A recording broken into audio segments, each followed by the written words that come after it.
children, myself Swati Jevan Kokate from Nagesh Karajagi Orchid School.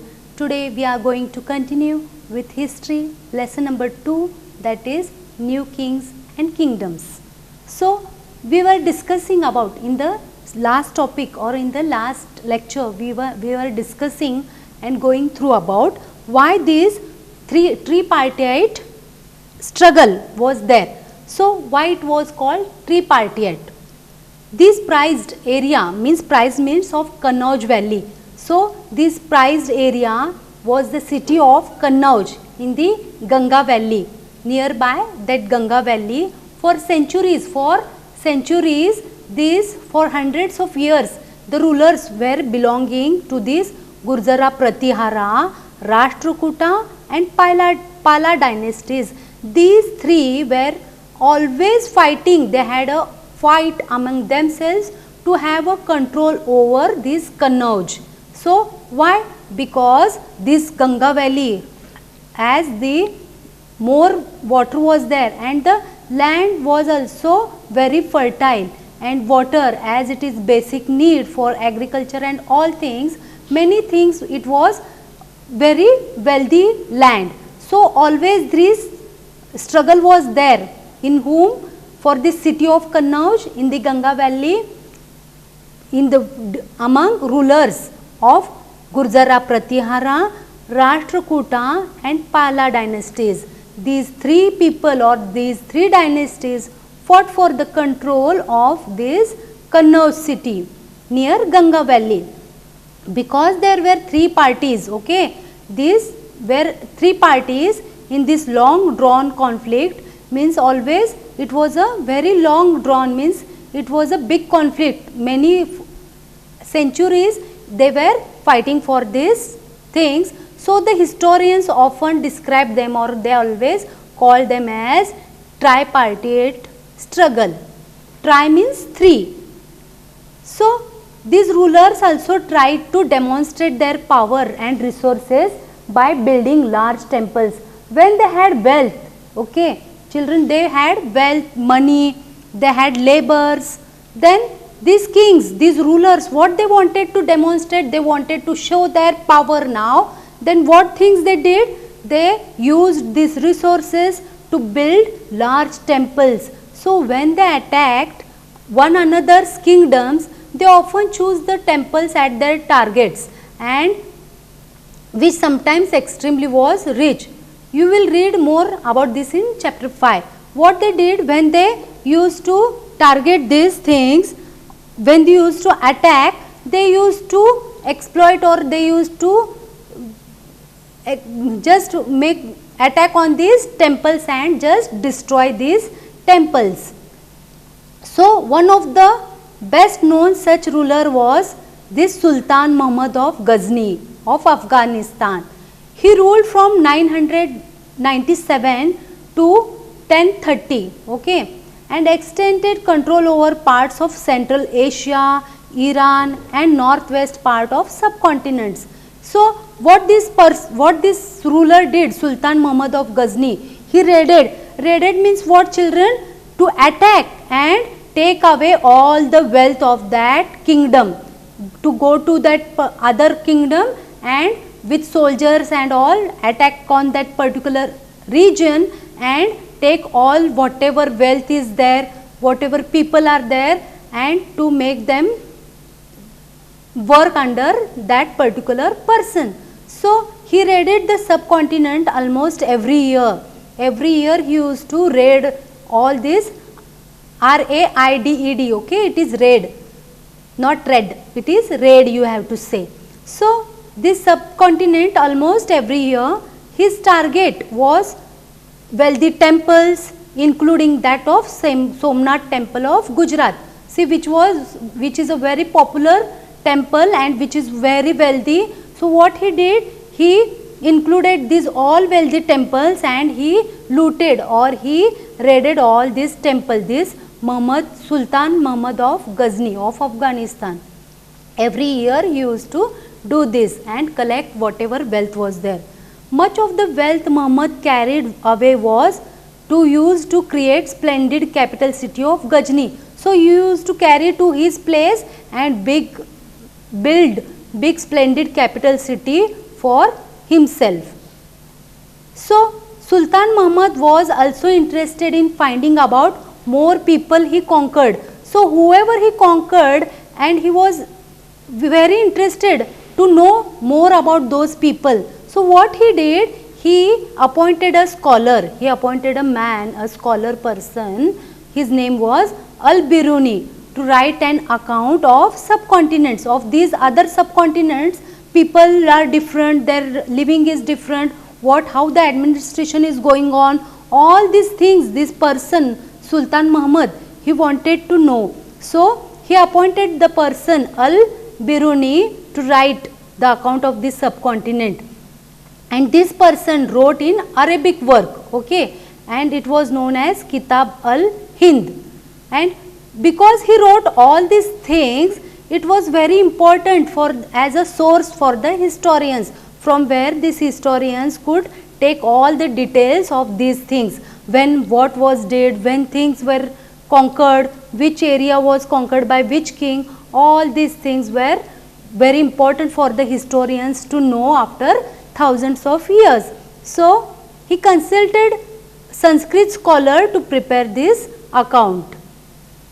So these historians, what it was written in Arabic, isn't it? So these our historians, what they did, they consulted the Sanskrit scholars and they prepared an account of this. So other kings who were engaged in the warfare included the Chahamanas. So again dynasties who were included in this, we are going to see. Other kings were Chahamanas, then later on they were known as Chauhans, who ruled over the region around Delhi and Ajmer. Where these Chauhans ruled, they ruled which region they had? Delhi and Ajmer. They attempted to expand their control to the west and the east. So they attempted to expand their control over west and the east, where they were opposed by the Chalukyas of Gujarat and the Gahadwalas of western Uttar Pradesh. The best known Chahamanas ruler was Prithviraj III, who ruled in 1168 to 1192. He defeated an Afghan ruler named Sultan Muhammad Ghori in 1191, but lost to him at the very next year. Again what happened? This Sultan Muhammad Ghori attacked next year and again he was defeated. Who was defeated? These Chahamanas or this Prithviraj III. He defeated Afghan, the ruler of Sultan Ghori, but again the next year itself this Muhammad Ghori again attacked on him and this Prithviraj III was again defeated by him. So here in this what you have seen children, the Chauhans, okay, they were ruling in Delhi and Ajmer. So they wanted to expand their control in the west and in the east, where they were opposed. So who were the opposing party? They were opposed by the Chalukyas of Gujarat and the Gahadwalas of western Uttar Pradesh. So like this there was always a fight among these rulers. So we are going to see this close look to these Cholas, okay. Let us look go to how this Cholas empire was there. We will see with an video children. How this administration was, Chola empire's administration was there. Let us The see Cholas were great administrators. They were one of the most organized and powerful dynasties and had an efficient provincial administration. They believed in the welfare of people. It was considered as the chief duty of the king. Council of ministers were appointed to help the king. Let us now understand the administrative structure of the Chola kingdom. The kingdom was ruled from the capital. It was divided into provinces called Mandalam. Provinces were further divided into districts known as Kottam. Districts were further divided into Nadu.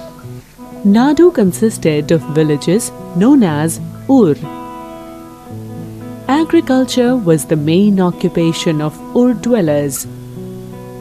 The agricultural lands were divided into Brahmadaya, which were gifted to Brahmins, Velangavi, held by non-Brahmins, Shalabhoga, which was given for the maintenance of schools, Devadana or Tirunamattukani were the lands gifted to temples, and finally Palli Chandam, which were the lands donated to Jain institutions. Brahmadaya was looked after by Sabha, which consisted of well-known Brahman landlords. Decisions of the Sabha were recorded as inscriptions on the stone walls of the temples. One such inscription is the Uttara Merur inscription, which accounts for the organization of a Sabha. Different subcommittees looked after different works. Members of these subcommittees were elected, and the method of election has been described in the inscription. Small tickets of palm leaves were made, and names of eligible candidates were written on those.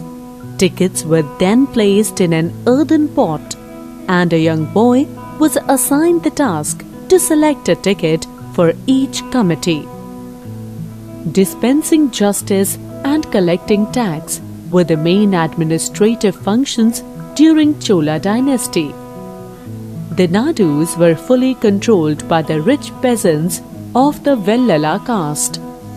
The Chola kings honored the rich landowners with the titles of respect, such as Muvendavelan, which means a villain or a peasant serving 3 kings, and Arayar, which means chief. They were entrusted with the chief offices and administrative functions. So in this we have seen, children, how this Chola empire, how the administration was also there, and how this was going on extending. Now here we will see, just go through this video again, because it is very important video for your understanding. From Uriyar to Tanjavur, from this name itself you will understand that from Uriyar to Tanjavur how these Cholas came into power. A minor chiefly family known as the Muttarayar held power in the Kaveri Delta. They were subordinates to the Pallava kings of Kanchipuram, Vijayala, who belonged to the ancient chiefly family of the Cholas from Urayar, and it was captured the delta from the it was then captured from the Muttarayar in the middle of the 9th century. He built the town of Tanjore and a capital for this goddess Nishumbasuddini there. So how these Cholas rise to the power, how this became this minor chiefly family. It was this minor chiefly family, what happened, it held the power in the Kaveri Delta. They were the subordinates to the Pallava kings of the Kanchipuram. Vijayalaya, who belonged to the ancient chiefly family of Cholas from Urayur, captured the delta from this Muttarayar in the middle of 9th century. Then he built the town of Tanjavur and a temple for goddess this Nishumbasuddini there. Then the successor of Vijayalaya conquered neighboring regions, and the kingdoms grew in size and power. This the Pandyan and the Pallava territories of the south and north were made part of this kingdom.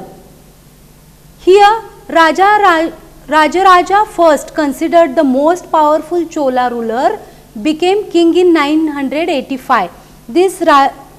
And expanded control over most of these areas. Then he also reorganized the administration of the empire. Raja's son Rajendra I continued his policies and even raided the Ganga Valley, Sri Lanka and other countries to the Southeast Asia. Then developing of a navy for these expeditions. So here we can see how these Chola kingdoms was expanded. Then what did they do? Splendid temples and bronze sculptures. Here we can see that as we have told that to show their powers, and they use this money or this wealth, the big temples of Tanjavur and Gangaikonda Cholapuram built by Raja and Rajendra are architectural and sculpture marvels. See this temple, so beautiful it is. So Chola temples often became the nuclei for settlements which grew around then. So what was the reason for settling many of the people, or there was settlements, they used to come and settle this there, because many of the people come there always and some crafts can be produced and sold there, many of the things can be traded there. So these temples often they became a center place for the settlements. This nuclei means it was the center place for the settlements. People used to come and settle there for their food and shelter. Temples were also endowed with land by rulers as well as by the others. Rulers also used to settle there. The produce of this land, so what was the produce of this land? Went in maintaining all the specialities who worked at the temple and very often lived near it, like priests, garland makers, cooks, sweepers. So whatever money was collected like dan or whatever it was used to maintain or give to the people who were working in this temple, like priests, garland makers, cooks, musicians, dancers, etc.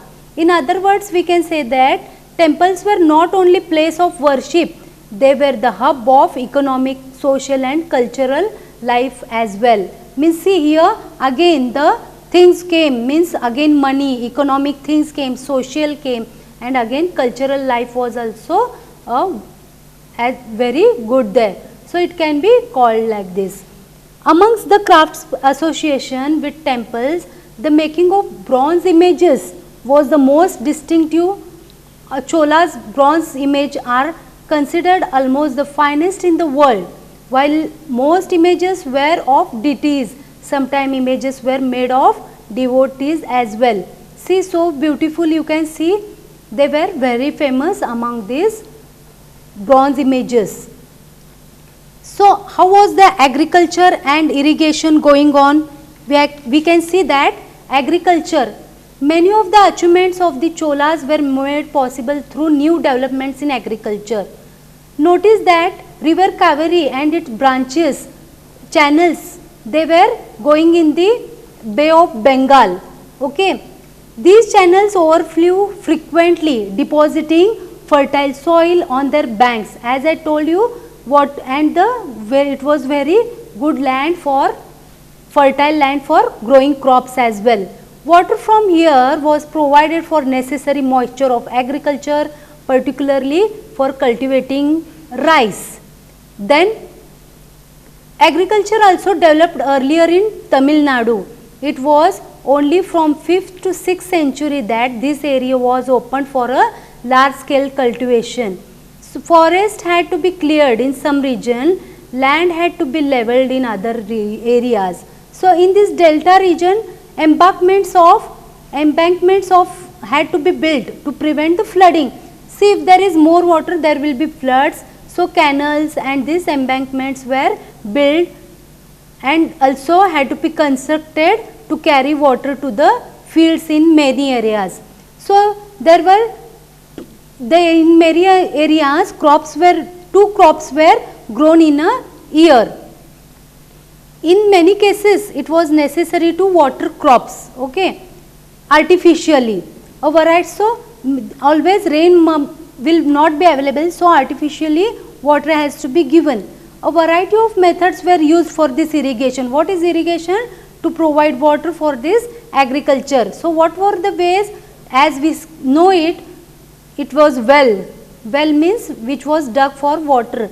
In other places huge tanks were constructed to collect rainwater.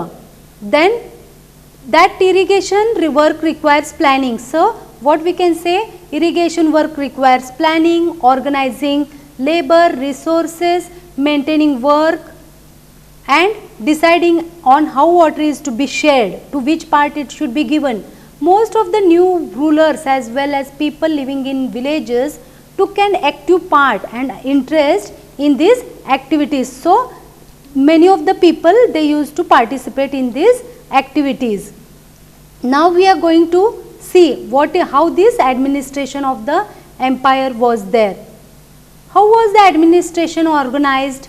So settlements of peasants, they were known as Ur, means what, where the peasants settled, that word was known as Ur, and they became prosperous, they became rich with the spread of irrigation, agriculture. As it grew, these people became very rich. Group of such villages, so again as there was a forming, means many people were gathering, the such villages were formed in a large units and that was called as Nadu. The village council and the Nadu then performed several administrative functions including dispensing justice and collecting taxes. So what again these administrative functions, they used to collect taxes and also if there is any requirement, they used to dispense justice. Here rich peasants of the Vellala caste exercised considerable control over the affairs of the Nadu under the supervision of the central Chola government. Rich peasants of the Vellal caste. So what this happened? Here these people or the peasants, they exercised some control over the affairs of Nadu. Whatever things were, they used to interfere or take part, and under the supervision of this central Chola government. The Chola kings gave some rich landowners titles like Muvendavelam, which means that a Velan or peasant serving 3 kings, and Ariyar means the chief, as markers of respect. So they were given these titles and entrusted them with the important offices of the title. Means these people, how this administration of this empire was going on, what were they called, these words which are very different to you, you have to read it and also learn the spellings. Now which types of lands were given? These Chola inscriptions mentioned various types of categories of land. Velan Vangyai means this land was of non-Brahmans, peasants, proprietors. What is Brahmadeya? This was land gifted to Brahmanas. And what was Shalabhoga? Land for the maintenance of a school. Devadana means land gifted to temples.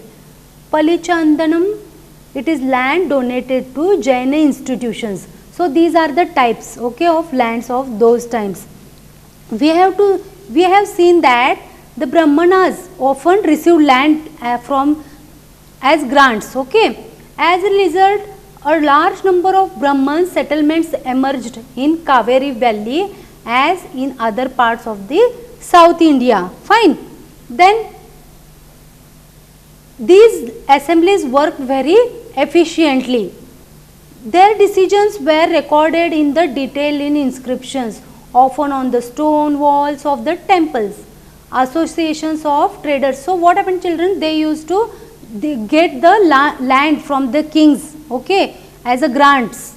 Then they used to, many of the large number of these Brahmanas, they used to settle near this Kaveri Valley, and these people, what they did, this assembly, it was known as Sabha of prominent Brahmanas and landholders. These assemblies worked very efficiently. The decisions were recorded in the inscriptions of these Brahmans, often on the stone or on the wall of the temples. So, associations of traders known as Nagarams also occasionally performed administrative functions in towns. Then how these inscriptions from Uttaramerur in Chingalepur district, Tamil Nadu provided details. We can see here the Sabha had separate committees to look after irrigation work. Okay, then gardens, temples, etc. Names of those eligible to be members of these committees were written on small tickets of palm leaf. These tickets were put in an earthen pot from which a young boy was asked to take out the tickets by one for each committee. So, here we can say that the partiality was not there, means everyone's name was written and it was put in one earthen pot, and it was told to a young boy, it asked to take out the ticket one by one of each committee. Like this it was formed. Then what is inscription and text? See, in this inscription, who can become a member of the Sabha? It was told, all those who wish to become a Sabha should be a land owner from which land revenue is collected. He should have his own home. They should have their own homes. They should be between 35 to 70 years of age. They should have knowledge of Vedas. They should be well versed in administrative matters, and they should be honest. If anyone has been member of any committee in the last 3 years, he cannot become a member of another committee. So, anyhow, who has not submitted this account and those of his relatives cannot contest the election. Like this the inscription was written, you can go through it. While this inscription tells about the kings and powerful men, here we can, in the excerpts from the Periyanar, a 12th century Tamil Nadu which informs us about the lives of these ordinary men and women. You can go through this. So, let us see one more video, children, which is interesting.